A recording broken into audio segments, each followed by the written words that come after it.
My name is Eileen Sweeney, and I'm here with my friend's mom, Helen Politano. So, what were you doing at the time of the first attack? I was trying to track down my husband, who was on a plane from Boston to Canada.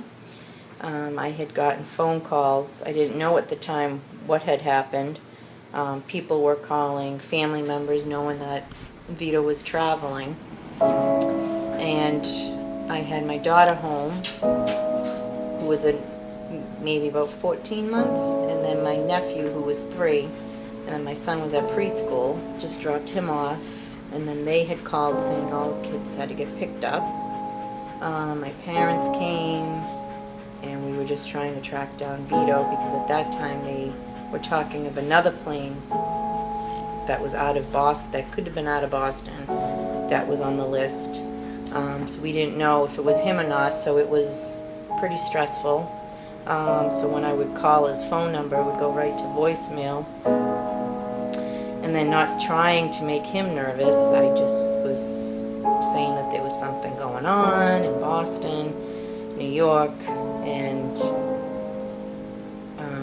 probably didn't hear from him until at least a few hours. I can't remember exactly how long, but it was a good few hours till I heard that he was okay and arrived in Canada fine.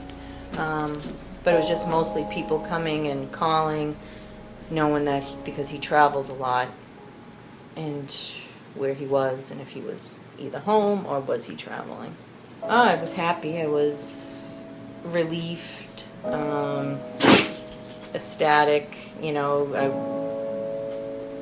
Still scared and nervous because we didn't know what was going on, and then now he was so far away and what was going to happen to him over there. But I was quite happy once I finally heard from him and he was okay. Yes, especially, I don't know, having my kids. Yes, I was scared to fly. It took a lot of years after. And did your husband continue to fly? Oh yes, yep. After that, he was fine with it. Did you know anyone else at New York at the time? Now I do.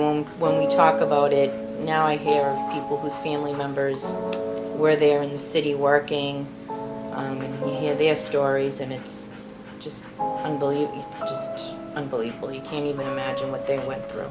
Our opinion has changed about them. I definitely would say that. People say that not every Muslim is a terrorist, but every terrorist has been a Muslim who's caused problems. Where were you the morning of September 11th? That morning I was home in the kitchen getting ready to go out for a walk with the 2 kids, and I had a small TV set on my dining room table, and I happened to catch the TV broadcast of the first plane hitting the first building. What did you think was happening? I thought for sure that a plane had inadvertently gone off track or something. I didn't think at all that it was intentional. And I have to say that when they showed the second plane hit the second building, I actually thought that maybe that plane got confused and followed the first plane down. I still didn't think that it was an intentional hit of the buildings.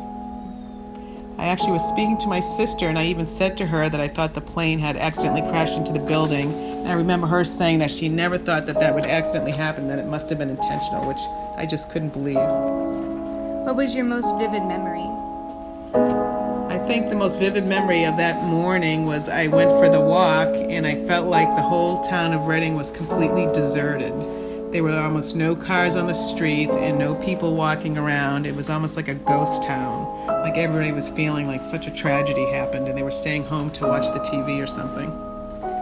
Did you know anyone who passed away in 9/11? I actually did know somebody. I didn't find out, though, for a few months later when they started posting the names.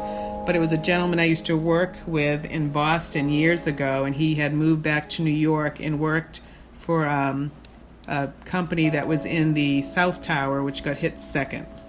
What was your reaction? I think it was complete disbelief because it was such a sad and horrible thing that I never thought I would have known anybody that actually died in 9/11. So I was really, really surprised, and then it felt really horrible even though it was months after the actual event. How did you cope the following days? I think we talked to each other a lot, and my husband and I at the time, and my family, and you're just thankful that your family and your friends were safe.